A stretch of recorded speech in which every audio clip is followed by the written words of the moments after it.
so a bit of a change around for the channel. I'm going to go around here today, have a look through all of the cars on display here, talk to myself like a norrie. But no, this is one of the first shows of the season, always a good one. We're going to get a good mix down here, so I'm just going to have a bit of a pop around and see what we've got. So first of all, lovely series of Jaguar XJ, I think damask red, lovely. Dad actually had one of these in baby blue when I was little. I think it was even the V12, and it sat in the backyard for, well, a good couple of years before he realised he couldn't feel it, no fix it, and then sent it away. But it was my first introduction ever to electric windows. Let's see here. So I think we're a GP over, I think it's a Morris. Yes, post office van, all very period correct. Believe it or not, people used to take the chassis and engines out of these things and turn them into sort of race cars. But there's an old flathead engine, which I think was even in the original Morris Minor in 1948. So flatheads are very simple engines, but not particularly efficient because you haven't got very good gas flow, because you've got the valves next to the cylinders in the block. And so you then, the next progression of them were things like overhead valve engines, which meant your engines could breathe a bit easier. I think we're a Mark III Fiesta. Again, it used to be absolutely everywhere. When you passed your test, you used to, well, buy these for 50 quid. Get your gear out and then scrap them. My friend Rope, I think, had exactly that. Then we've got a, well, I think it's technically it's a Mark IV Golf Cabrio, but underneath it's actually a Mark III with a Mark IV front end on it. Very popular back in the day. Minis and Subarus, don't know anything about them. I think they're lovely Armstrong sitting there. Line scimitar. I think Princess Anne had one of those. No, not that you'd ever hear it. Now this Ford Consul Capri. No, Ford Consul. Sort of a 1960s British craze for Americana. It's very, very striking. Don't think they were a particularly huge sales success though. SL. Oh, with pretty decent arches on it as well. That's unusual. Somebody's looked after that. Or another Morris van. Oh, Austin Shea line. That's rather nice. So Austin in the 50s were trying to compete with the likes of Bentley. So you had this, which is your executive special. Yes. All the trimmings of Austin of England. Very nice. Polo, I think it's the Coopers, it's not the bread van on. It's a very bling alloys. Volvo T50. It's a Corvair, that's it, Ford Corvair. Again, a slice of Americana. Yes, very nice. Two-tone. Oh, a Golf Caddy. Oh, this is a bit of me. I think this is a Jaguar XJ X300. If I knew a bit more about Jags, I'll be able to tell you if that was the aluminium body or not. I think that might be the X300 steel body. MGB, bit of a odd year because this has the sharp nose front end, which I think was only on it for a few years from 1971, because I'm sure at the time BMC poached a fella from Ford, so they've got sort of a very Ford front end. Yes. Lovely on row styles. It's even got a nice little old hard top on it. Motorbikes. Don't know anything about motorbikes. Let's have a look. Now this is held on the site of the Ryhope Waterworks. So this place, I think, was, if my history is correct, was built in 1868. Double compound steam engine in it. Ferociously reliable. It was working all the way up to 1968. In fact, I'm sure not that long back, probably about 10-15 years ago, they were doing work on the modern engine, which pumps the water, and this actually came back online. So it still works. Again, they only steam this thing up about 2 or 3 times a year, and it pops on every time. I'll have a look around the auto jumble on myself. I'll not bore you with that.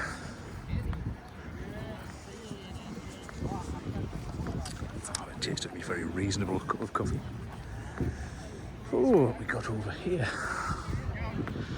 So first thing that comes to, what just brings to my eyes is rather blinged up BMW Z3, which I think's rather aged quite gracefully. Known for being a bit of a hairdresser special back in the day, but I think we're quite a handsome beast now. Yeah, you can tell the early ones, because the early ones had these slightly longer lights. I like them.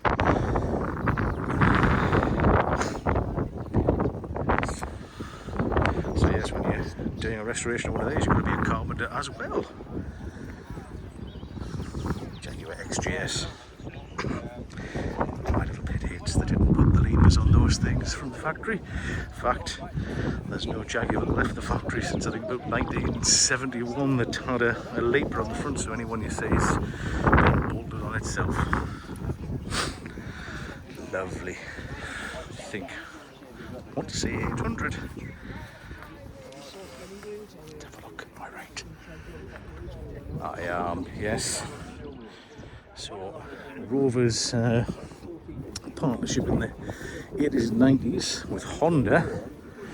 There was a bit of a renaissance really, because they were making some cracking cars, and this was a really nice car to drive. Homebrew V8. So you got some extra louvers to let the heat out.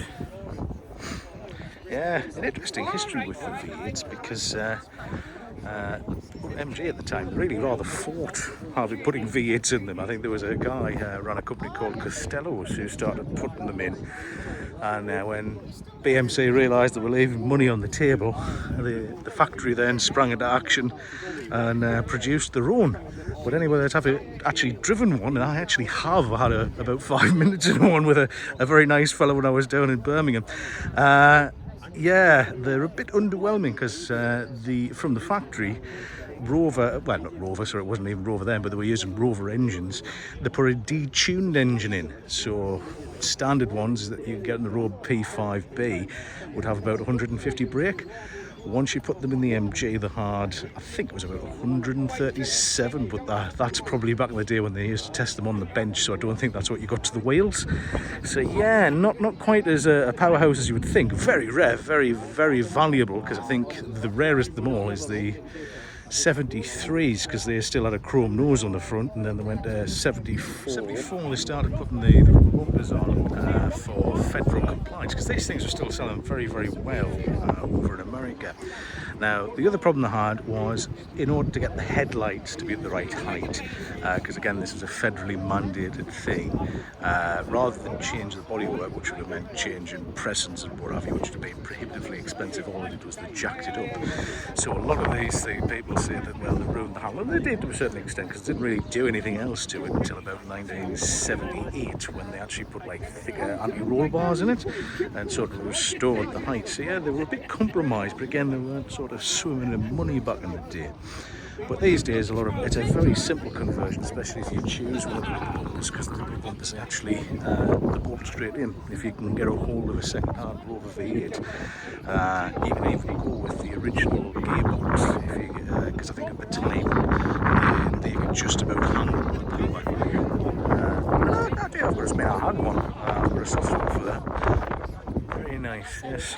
Anyway, next I think we have. Oh, this is where I'm going to go with because there was, I think it's an Austin Cambridge, I don't think it was a Morris Oxford, Pininfarina designed.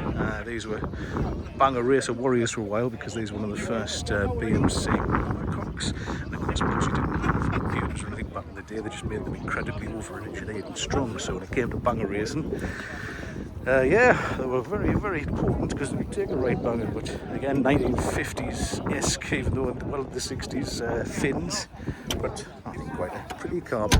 Badge engineered, so I think you could have these in, let's think, so you had Morris, Oxford, Wolseley, you can get a Van den Pla. I'm trying to think, was there anything else, but nothing else springs to mind. We could add it in post, made me think that was a lot cleverer. Rover Tomcat. Yeah, T-Series Turbo, Tigra top. Yes, very nice. Back on that steering wheel, got some good use back in the day. Found that in MGFs, Minis, Metros, all sorts. Yes, good looking car though. Oh, let's see, this will be a later Metro, the Knightsbridge. Or it might be SLI. Yes, with posh wood veneer. Yeah, last line that. So I think that was onto about the 4th facelift by the time that came out. And next to it, very fetching rally spec one.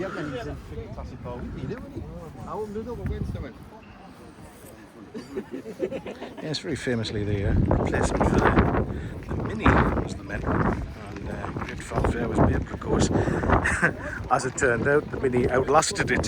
So I think the last of the Metros came out about 95, and then the Mini itself, I think, soldiered on to about 99 or 2000. Early Subaru again, nothing of them. This is more me, Maestro. Bless the poor Maestro. When BMW took over Rover in the mid 90s, I heard there's an apocryphal story of where a BMW executive walked in to the factory and found these things still on the production line. He was like, "Oh my God, are you still making these? Stop immediately." But yes, again, with what they had, but by the time it was finished, it was already outdated before it went out the door. These had a weird afterlife as well, because there was so many parts and bits unsold. They ended up going for a spell to, I think, with Bulgaria as knockdown kits. So you could actually buy one of these brand new in 2001 as I think it was called an Apple. And then, weirdly, the pressings and all the factory bits went across to China. The entire Chinese car industry was sort of birthed from the remnants of the Austin Rover empire. So yeah, you could actually, so next to it's a MG Montego, very nice. They ended up, I'm sure they made sort of a weird mashup where they had put the front end of one of them onto them. But yes, you had the, what was it, the Metro, Montego and Mastro. But this was also the rebirth of the M cars. So in the 80s, once MG had finished with the MGB, you had a space where there was no MG cars until they decided to rebadge the Montego, Maestro and Metro. Now, interesting with these, I think this here, if this is a turbo, again, there was only about 500 of these made. For a very short spell, these were the fastest production accelerated car in the world. These could actually out-accelerate a Ferrari at the time. Couldn't stop, I mean, the brakes were like milk bottle tops. But yeah, quite desirable now. My dad actually had a Montego. We remember it well in our family because it was the curse of the strawberry Ribena. When strawberry Ribena first came out, it was a great thing it was an emetic, great for causing car sickness. So bless me little sister, who wasn't very good with driving around at the best of times. She popped, and then we all popped, and my poor father were on holiday. I had to take the entire back seats out, hose it out, and then left it in the sun for about 3 days, and bless it, the velour interior was never quite the same ever again. Yes, another Maestro. Oh, diesel, now we're talking. Now, again, people forget how well, if you can speak, how inventive they were as Rover at the time. So yes, they employed Perkins to produce a diesel version of the O series, and again, for the 80s, the power was pretty respectable. MGC.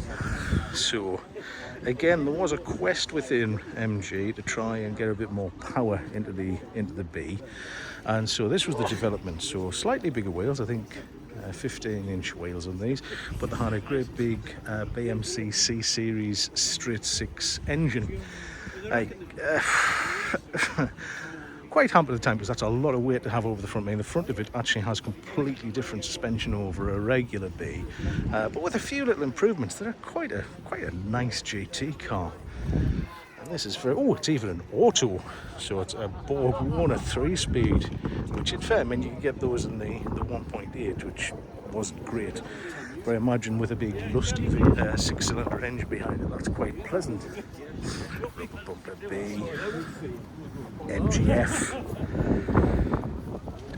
Real soft spot. Very nearly bought one of these many years ago when they were about 500 quid. And when I went to Gaydon, they've got all the engineering products. I mean, Gaydon, I would recommend going to the British Motor Museum just because it's, if you're into this sort of thing, it's fascinating. So in the 90s, the MG had stopped production of the M cars, the Metros and what have you, MG guys, and they desperately needed an MG back. Now, in the early 90s, the Mazda Miata MX-5 was selling like hotcakes, so immediately they were like, right, we need a little 2-seat sports car.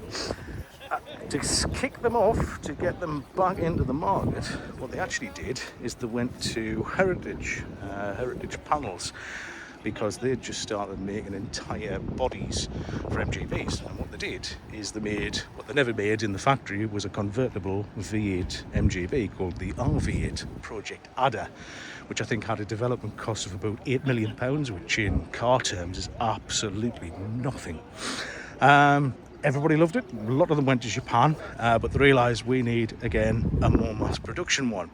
So for £100 million, which again, in context, I think Mercedes would spend that on developing like a rear suspension setup, they made this. Now, the interesting thing with this is what they actually did. They're like, right, we're going to make a mid-engined car. They took the subframe and the engine from Metro, which had a K series in it by that time. So the back of this has a Metro subframe front. What they also did is I think they put hydro-pneumatic suspension in, the Alex Moulton suspension. So this rides on like a bit like an old Citroen on gas and oil. But a great car, especially in early guys. I think an incredibly pretty car. I mean, when they did the TF, they put steel suspension in, which sharpened it up a little bit. But no, I think it was the best-selling convertible in Britain for young. So yeah, kudos to MG again. We're backs to the wall with not much money. It's amazing what they could do. Speaking of which, we've got a Rover 2000, which everybody refers to as the P6. Now this, again, everybody does forget how ahead of the curve Rover was back in the day. You know, this was a clean sheet design on from the Rover P5 and the P5B. A lot of people would compare this actually to the Citroen DS, and I can understand why. There was a lot of engineering went into this. So all these panels are completely unstressed. You've got a central skeleton in the middle of it all, so if you took all the doors off and everything, it would be exposed, but none of these panels provide any strength to it whatsoever. Many pub bores will also tell you that the suspension in these is a bit unusual, because normally you have suspension going up, like struts or what have you. These actually go sideways, and there is a development reason for that, because this thing very nearly had a jet turbine engine. In the 50s, Rover were actually handed the keys to the Army and the Navy's engineering department to try and develop jet engines for cars. And if you go to the Science Museum down in London, you can actually see, I think, a cut down P4 with a jet engine. This wasn't unusual at the time. Many car companies at the time were trying to develop a jet engine for a car. There's an engineering thing in here, and actually the prototype of it did exist and it did run. In fact, it was still running at quite recent of which, until such time that they needed to do repairs and discovered that the body of the engine was made of asbestos. At a very late stage, they had to go back to everybody calls the P6. They had to put a conventional 4-cylinder, so there was the 2 litre, the 2.2, and a V8 version, which police were very fond of. De Dion suspension in the back, so inboard disc brakes. But yeah, real pity that, well, I say a pity, nobody could ever figure out turbines in cars. GM tried it with, I think it was what was it called, the turbine? Or it wasn't called Turbinia, that was the ship. And trucks as well. There was Ford turbine trucks. International Harvester had a turbine tractor, but it was always fuel consumption. They could never get around the fact that these things did about 2-3 miles to the gallon at best. But yeah, real pity. Real handsome car, lovely car to drive still to this day, and just goes to show how ahead of the curve Rover was back in the time. TL6, handsome, off a Spider, lovely. And a Figaro in one piece. I've created distraction and steel bits. Need an angle grinder and just steal the entire rear end. Very smart VWT3. Do you have a hankering for them, but I put an electric motor in it? Big Ford thing, not sure, could be a Scorpio. A Ford Mustang, a notchback, which for years was the unloved pup of them all. Actually, there's an excellent story in the Autopian the other day about the when Ferguson they fitted a very successful 4-wheel drive system to 3 of them. But again, Ford at the time weren't interested. Modern Mustang. I'd like to wait to the end to see him leave, see if he can get the oh shit snakes panic. Another very tiny Mark III Fiesta. T1. Yes, very smart. Worth an absolute fortune these days.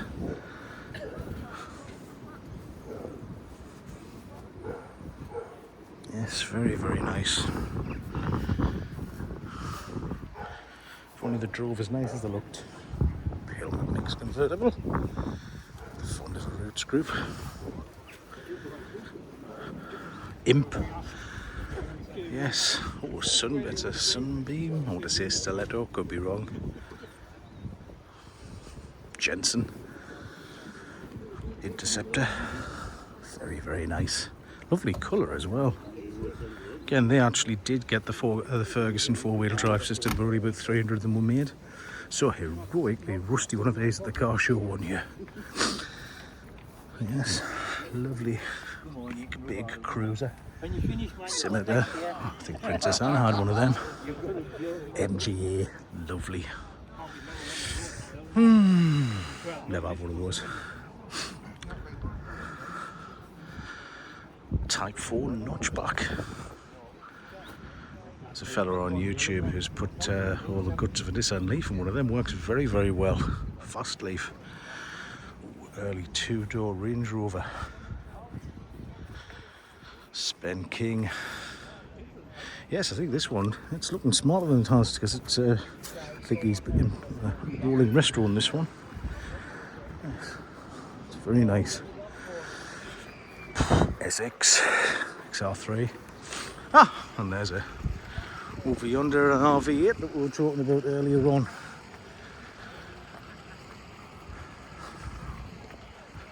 Yes, I do have a hankering for one of these, but yeah, in the early 2000s, you get a slightly ruggy one for maybe about £6-7 grand. Now, 20 odd £1,000 at best. I think this is an original British one, because a lot of these went to Japan because there was a right craze in Japan for retro British cars. In fact, so much so there were the likes of your Van Plus 1100s and your Minis. A lot of them went to Japan. So the Japanese ones, you can tell because they normally have a little Rover badge on the front. They have air conditioning, same as the Minis actually. Yes. Very handsome car. Oh, injection Capri.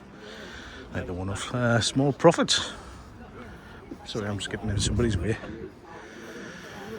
Sierra. Yes, very nice. Another MGF. And yes, Sad Faith Mark II Capri. Right, I think we'll have a wander up to the top. I'll see. After you, sir. No, go on. I'll get the way you go, bro. So, after a good saw through the auto jumble, up to the top part now. Well, it's exactly what it says on the tin. Big Cosworth Sierra. That's your kind of thing. It's my sort of thing. Nice Audi 80. Nice 2.6 in it. Lovely. Yes, got a bit of a soft spot for them. Stag. Everybody knows the story of them. Blah blah blah. Rover engine. Blah blah blah. Want to do their own. But still, handsome car. If you run the right kill with them, not too bad. Nice dad spec Volvo. So I want to say 740. Very good with the numbers on these. Is it? No, 940. 2.9 V6, bloody hell, that really is a dad spec. Do you want a Volvo that has the same fuel economy as a Maserati bi-turbo? Yeah, get yourself one of them. Great idea, Dad. What's the Mercedes W113? Ooh, 220 diesel. Extra misery. Very nice. Diesely. Vectra. Some sort of quattro. Again, got a bit of a tin ear for them.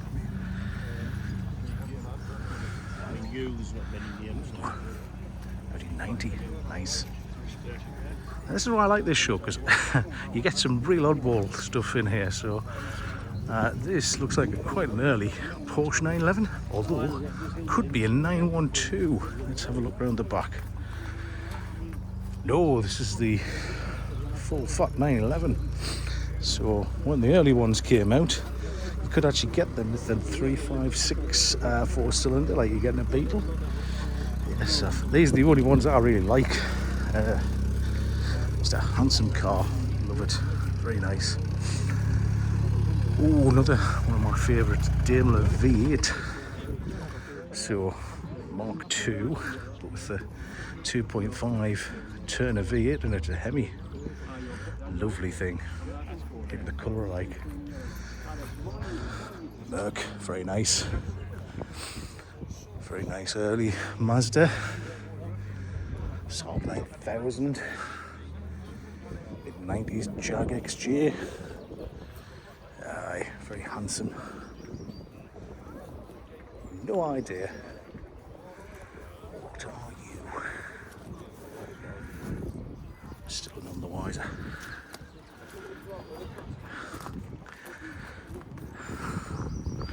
Nope, you'll hide your light under a bushel. Haven't got a clue. Whatever it is, it's very nice.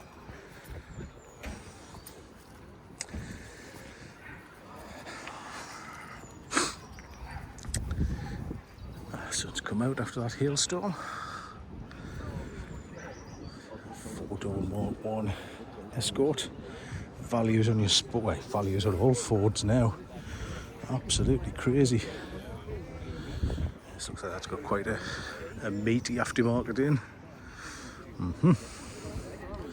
The Ford Pop Modifiers Club.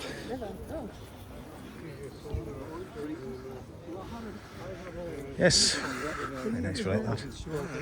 Ooh, Morris Minor pickup. Now you're talking. Now you could get these in Austin commercial as well. They're exceptionally rare. That's in beautiful condition because again the commercials didn't get a great deal of love.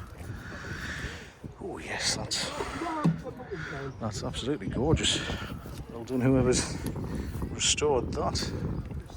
Lovely little A35 next to it.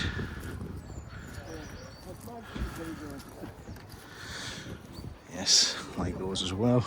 Interestingly, when BMC came together, you had your Austin and your Morris, because when these first came out, they had the rather wheezy side valve engine. They got upgraded to the A35's A series, which could be argued as the British version of the small block V8, because it was absolutely bloody everything. In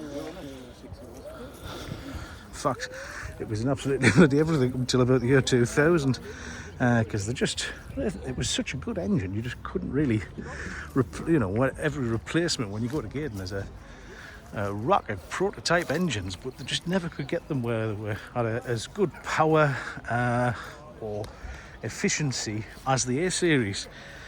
They were due to be retired in the 80s, but what actually happened was, with a little bit of development, the A Plus, they were able to go on and on and on. A remarkable engine, considering I think it was first came out in 1948. So yeah, real durable engine. Like I say, but here you go. S-Type. Now the casual observer will think, oh, that's a Mark II, but actually no. This is actually a better Mark II. Now, anybody who'd ask me if they wanted to buy a Mark II, I'd say no, buy one of these, because these actually had the same rear suspension setup as an E-Type. So the lovely independent rear suspension that you find on everything all the way up to the sort of mid-90s. The only thing that belies it is if you look at the door here, if you notice it goes up for a wheel arch that isn't there anymore. So your Mark II's had live rear axles, but they still use the same door. So visually, I mean, there's a few subtle little differences. I mean, I like the headlight treatment on the front, but a very handsome car and a lovely car to drive. Ooh. Well, I'll say Holden's a Vauxhall Monaro, big Australian V8 beastie. Toyota Sienna with its gull-wing doors. They were like that from the factory. Yes, they went a bit mad in the 90s, did the Japanese. I think RX-8. But I think I saw this in the car park and I see the day, so it does get used. Good on him, especially with the somewhat fragile Wankel engine. Another MX-5. 340 Volvo from our bizarre partnership of DAF and Volvo. So really, mostly DAF. But a rare sight these days. Used to be everywhere. The granddad's favourite. Oh, a Ford P100. Good workhorse. Yes. And the only modern car I could have quite happily got into a bit of debt for. I don't know what it was when I first saw these. I was like, yes, I could have that. Pleased I didn't, because they are as fragile as any Fiat. I come off being bitten by that many the time. Oh, and a Hillman Hunter, by God, a rare car. I remember, I think when I was one year we were down at the motor show, the classic motor show, was a fella telling us, how the reason why these are so rare. So when Root Scoop were bought out by Chrysler, they did a massive cost-saving exercise on these things. To the point where I think in the windscreen wipers they were taking washers out, but one of their other cost-saving measures was they didn't paint the bottom of them, like they didn't underseal them. So my father would tell us stories of these things when they came to their first MOT, they would fail on rot, and not just a little bit, it was like terminal. So yeah, bit of a survivor that man. Obviously still had a bit of work here and there, but good on him. But you know, it's the car industry as a whole. It's all about cost. Actually, I don't think there is a Mini here. I haven't actually seen a Mini, which is unusual for this. Normally you get a few Minis out. The reason I bring it up is because the apocryphal story of the 60s, when they were selling them, Ford couldn't figure out how the hell they were selling them so cheap, so actually bought one, took it back to the factory and took it apart. And they did cost analysis on it, and they realised that, hang on, these fellas are losing money on every last single one of these ever made. And they were right.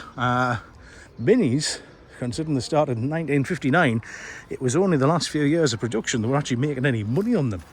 They lost money on every single one. But, as was the want of BMC and ultimately Leyland. Not like Ford. Again, there's good stories of the Cortina where I think from the prototypes to the development, they took 200 kilos of metal out of it. I think there were 60 different versions of the steering rack just to try and get costs down. But that's why Ford's still here and Leyland is not. So anyway, yeah, that's been a good turnout considering we had a fair old storm last night with Storm David. So yeah, thanks very much for joining us. We'll catch you again shortly.